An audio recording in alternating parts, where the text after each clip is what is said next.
Thank you so much for joining us for CBN NewsWatch. I'm Ephraim Graham. Ahead today, Israel pushing deeper into Hamas territory, killing fighters and destroying weapons. At the same time, the growing pressure by Israelis on the government to find a way to get the hostages released.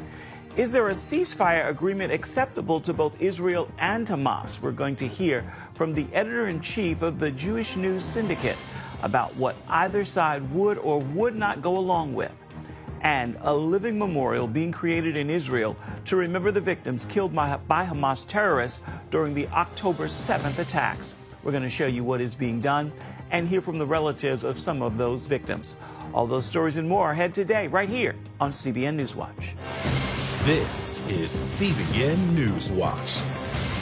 And let's begin in Israel, where Israel is consistently pushing ahead in its war against Hamas, taking out their fighters and destroying their weapons. And there appears to be evidence even some Palestinians are angry with Hamas. All of this, as Israel says, talks for the hostages have broken down. CBN Middle East correspondent Julie Stahl brings us the story now. She's in Jerusalem. More fierce fighting inside the Gaza Strip after Israel said it had encircled the southern city of Khan Yunis, a Hamas stronghold. According to reports, Israel killed scores of terrorists there. The Israel Defense Forces also said they located and destroyed a terrorist tunnel less than a mile from Israel's border. The soldiers found anti-aircraft missiles and equipment to produce and launch rockets. Meanwhile, thousands of Palestinians are continuing to flee from Khan Yunis as Israeli troops advance on Gaza's second-largest city. Everyone started fleeing. They were saying, the Jews have entered the Al Amal neighborhood. We couldn't handle it anymore, especially for the children's sake. We want a solution. Do we just stay on the streets like we're doing now? In an unusual act, video posted by author Chen Mazeg on X, formerly known as Twitter, reportedly shows Palestinian men, women, and children in Gaza expressing their anger toward Hamas and its leader Yahya Sinwar near a Gaza hospital, and demanding he return the hostages so the war will end and Gazans can go home. Israeli government spokesman Elon Levy says it's all Hamas's fault. Hamas decided to wage war and to fight that war hiding behind civilian areas, embedding its military infrastructure underneath civilian buildings. Now, according to the UN, in most conflicts around the world, something like 90% of casualties are civilians. So the fact that we're talking about a ratio potentially of 1 to 1.5, while being certainly too high, shows the lengths that the Israeli army has gone to try to keep civilians safe. In Israel, too, distraught relatives of the hostages and others are demanding the release of the hostages. Protesters blocked a main Tel Aviv highway as they were calling on the cabinet to bring the hostages home. And in Jerusalem, women blocked a road and hung a banner saying the hostages are running out of time.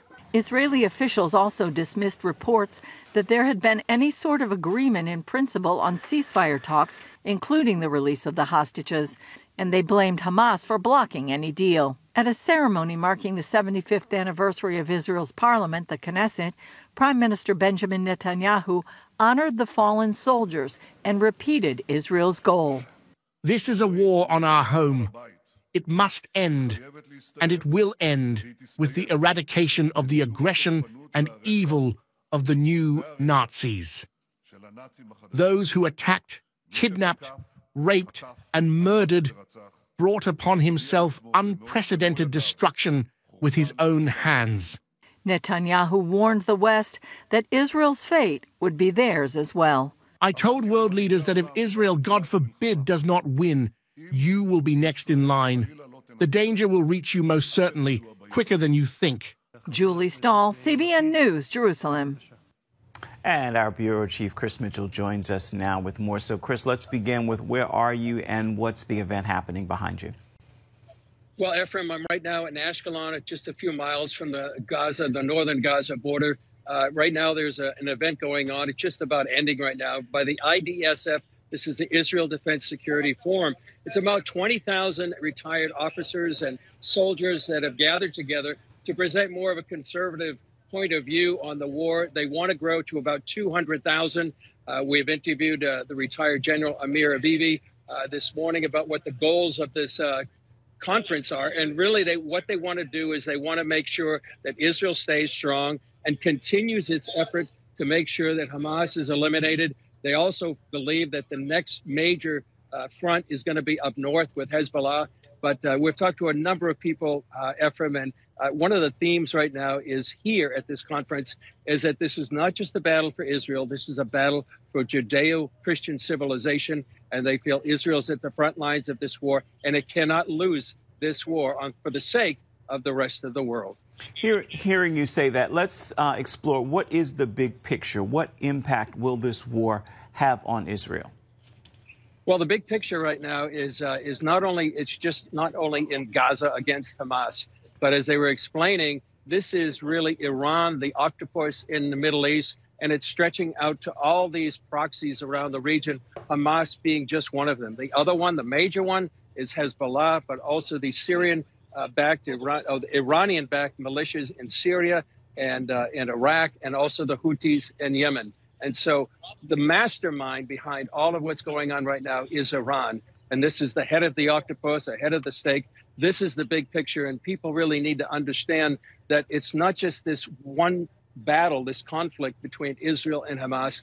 And the other theme I've been hearing here in Ephraim is this, and this is really an existential threat to the state of Israel, the Jewish state. You can look at the Gaza conflict, but it's a much bigger picture than this.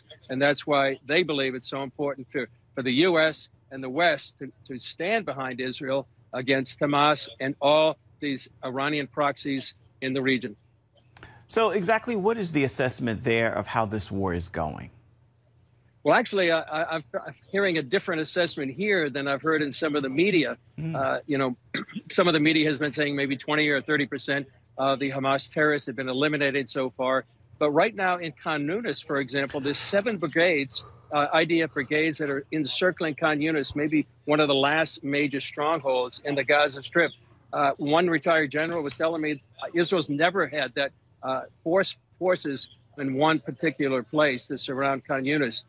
Northern Gaza was an even bigger stronghold. So actually, it's a more optimistic picture that I hear at this conference than what I've heard in some of the major media. But the fighting still goes on just a few miles from where we are right now. One of the many things we're following are these protests in Israel. Are they putting more pressure on the government to take action to free the hostages? Well, that's part of the reason behind these protests, whether it's on the streets of Tel Aviv or different places around the world, to force the government or pressure the government to do more to free the hostages. As far as I know, the government is doing all they can to a major official here in Israel. And he was saying it's just very difficult to accomplish both of these goals, to eliminate Hamas and free the hostages, but they're doing what they can. I was talking earlier, just a few minutes ago, to a father of a hostage. And he was telling me that he wants Israel to be strong.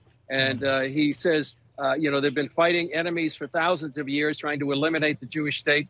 But regardless of his son being there as a hostage, he wants the government to do what it can to eliminate this threat to the Jewish state right on its border.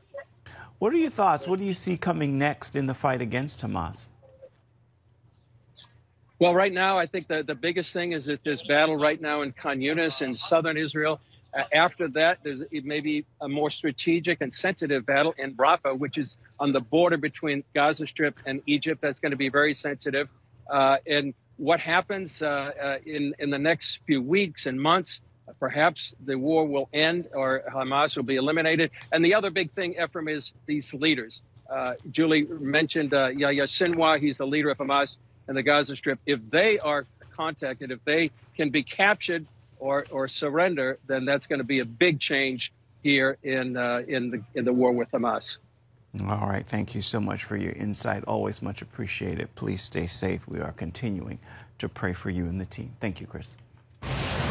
Coming up, is some kind of ceasefire in the Gaza war even possible? The editor-in-chief of the Jewish News Syndicate talks to CBN News on the different plans for a possible break in the fighting and what he says Israel would and would not accept. We're going to hear from him when we come back.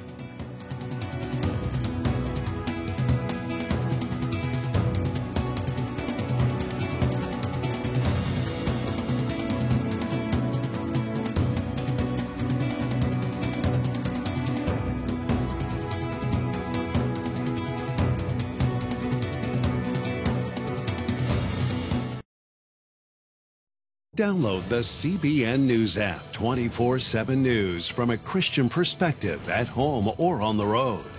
One place for all of your news. Breaking news alerts. Set daily prayer goals and pray for news stories. Read the most important news and watch CBN News Channel live. CBN News, because truth matters. Go to cbnnewsapp.com to get the app today. The Biden administration has not given up hope that Hamas may free all of the remaining hostages in Gaza in exchange for a negotiated ceasefire. Israel has floated the idea that it would only accept a 2-month ceasefire, while Hamas insists it wants a permanent truce. On this week's episode of The Global Lane, Jonathan Tobin, the editor-in-chief of the Jewish News Syndicate, says at this point there's no chance Israel would accept a permanent ceasefire in the Gaza war. It's not what the overwhelming majority of Israelis want. It's incompatible with the goals of this government. Indeed, I don't think any government, no matter who was the head of it, whether it was Benjamin Netanyahu or some possible replacement among the opposition, and that's not happening anytime soon, would ever agree to allow Hamas to emerge from this war as the victors. Now, it's true that there is pressure on the government to somehow do something to save the remaining hostages. We all understand this. I mean, it's a democracy. People speak up. There's tremendous sympathy for the hostages. And Netanyahu is personally unpopular, bears some responsibility for the outbreak of the war because Israel was unprepared. But we should not mistake the pressure that is being put on him, which is, not dissimilar to things we've seen in other countries, even here in the United States. Remember the pressure that was put on President Ronald Reagan to ransom hostages from the Iranians, if we can go back that far in history. He will not agree to a solution that will allow Hamas to emerge unscathed from this. And if they are still standing in control of any part of Gaza, they will be the victors of this war. They will have been rewarded for the crimes of October 7th. And that is something that neither Netanyahu nor really the overwhelming majority of Israelis will possibly countenance. Well, let's talk some more about that, because Prime Minister Netanyahu has pledged to destroy Hamas, as you mentioned. But at this point, only a reported 30% of Hamas fighters have been killed. None of the main leaders is destroying Hamas realistic. How likely is a shift in Israeli sentiment about this war and its goals?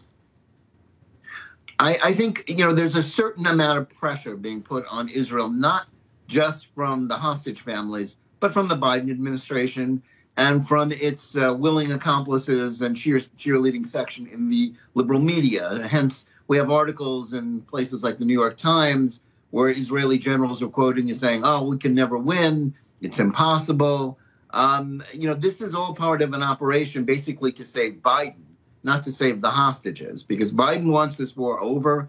It's bad for him politically. This isn't the situation he wants to be in, and he's always wanted to topple Netanyahu. So that's the context with which we should view these sorts of sentiments. Now, of course, the war is far from over. The government has said that, the military has said it. And in part, it's far from over because of the pressure being put on the United States. Israel has moved very cautiously. It has tried everything it can to avoid civilian casualties, including endangering its own troops, which is why the casualty toll among Israeli soldiers has been high. If they really wanted to just go in and flatten the place, they would have flattened the place without risking any of their soldiers. Instead, they are risking their soldiers to go in to these very congested areas. Hamas, with international aid money, built a tunnel system that is bigger than the New York subway system underneath Gaza. What comes after the war? I know the Biden administration is pushing a two-state solution. The idea that Israel would allow Palestinian statehood and sovereignty and a military next to them after what happened on October 7th. Gaza, under Hamas, was an advertisement for what happens when you have a two-state solution. As far as this one-state solution stuff, diluting, making it not a Jewish state, Israel doesn't want that. A two-state solution theoretically is a good idea in the distant future when a sea change in Palestinian political culture has occurred in which they're no longer committed to the destruction of Israel. But we're nowhere near that yet. And until the Palestinians change, this isn't going to happen. Gaza security will be the responsibility of Israel after this war. There is no alternative to it. The United States won't do it, nor does Israel want them to. The Arab states won't step in to police it. The only way to prevent more Hamas terrorism or the Fatah, the so-called moderate Palestinians, from doing their thing, because remember, the Palestinian Authority is paying pensions to the October 7th murderers as well as all other Palestinian terrorists. This isn't going to happen. So this is merely a Biden fantasy floated in order to ease his political dilemma because left-wing Democrats are pressuring him to pressure Israel. A little bit different than Ukraine. No one's talking peace there and pushing them to that. Okay. No, indeed. It's a very different thing. Yeah, it sure is. Okay, Jonathan Tobin, Jerusalem News Service Editor-in-Chief, thank you for sharing those insights. We appreciate it. Thank you. Also, on this week's episode of The Global Lane, anti-Israel rhetoric is splitting the global climate movement and no final exams for college courses as Gen Z settles for mediocrity. You can catch The Global Lane this evening on the CBN News Channel. It begins at 8 Eastern. You can also see it on the CBN News app, or you can watch it on YouTube. Still ahead, a living memorial is being created in Israel for those killed by Hamas terrorists on October 7th. We're going to show you how it is being done, and you're going to hear from the relatives of some of those victims. We've got that story for you. It's coming up right after this.